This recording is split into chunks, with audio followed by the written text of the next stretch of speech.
ఈ patient age చూస్తే మీరు ఇక్కడ 69 ఇయర్స్ ఈ పేషెంట్. 7. సో కొంతమందికి అర్లీ ఆర్థరైటిస్ అంటారు, అంటే కీళ్ళవాతం వల్ల లేకపోతే డిఫరెంట్ వేరే ఫ్రాక్చర్. ఇప్పుడు సపోజ్ ఇక్కడ ఫ్రాక్చర్ అయింది అనుకోండి, అది సరిగ్గా అతుక్కోలేదు అనుకోండి, అప్పుడు దాని వల్ల కూడా ఆర్థరైటిస్ డెవలప్ అవుతుంది. అలాగే కీళ్ళవాతం ఉన్నా కూడా ఆర్థరైటిస్ డెవలప్ అయిపోయి పూర్తిగా అరిగిపోద్ది అనమాట. అది ఏజ్ లో కూడా అవ్వచ్చు, ఓన్లీ పెద్దవాళ్ళకనే కాదు. కీళ్ళవాతం అంటే రుమటైడ్ ఆర్థరైటిస్ అంటారు దాన్ని. సో అది ఒక auto immune condition, multiple joints effect అవుతాయి బాడీలో. సో దాని వల్ల కూడా అరిగిపోవడం జరుగుతుంది అనమాట. అలాంటి వాళ్ళకి అర్లీ ఏజ్ లో కూడా ఆర్థరైటిస్ వచ్చి పూర్తిగా అరిగిపోతుంది. ఒక 2 days బ్యాక్ నేను ఒక 29 ఇయర్స్ అబ్బాయికి ఆపరేషన్ నీ రీప్లేస్మెంట్ చేశాను.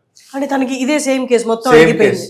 ఇప్పుడు ఇది 69 ఇచ్చిన ఏజ్ అయితే తన ఏజ్ 29 ఇయర్స్, పూర్తిగా అరిగిపోయింది జాయింట్. ఎందుకంటే కీళ్ళవాతం వల్ల auto immune condition. But early age లో కూడా వచ్చి పూర్తిగా డ్యామేజ్ అయిపోయింది. వేరే ఆప్షన్ ఏముండదు. ఇప్పుడు తను పూర్తిగా అసలు మోకాలు అనేది కింద అడుగు కూడా పెట్టలేడు. సో అలాంటి వాడికి కూడా ఆపరేషన్ చేసి ఇప్పుడు స్టేబుల్ గా 3 days లో నేను నడిపించాను.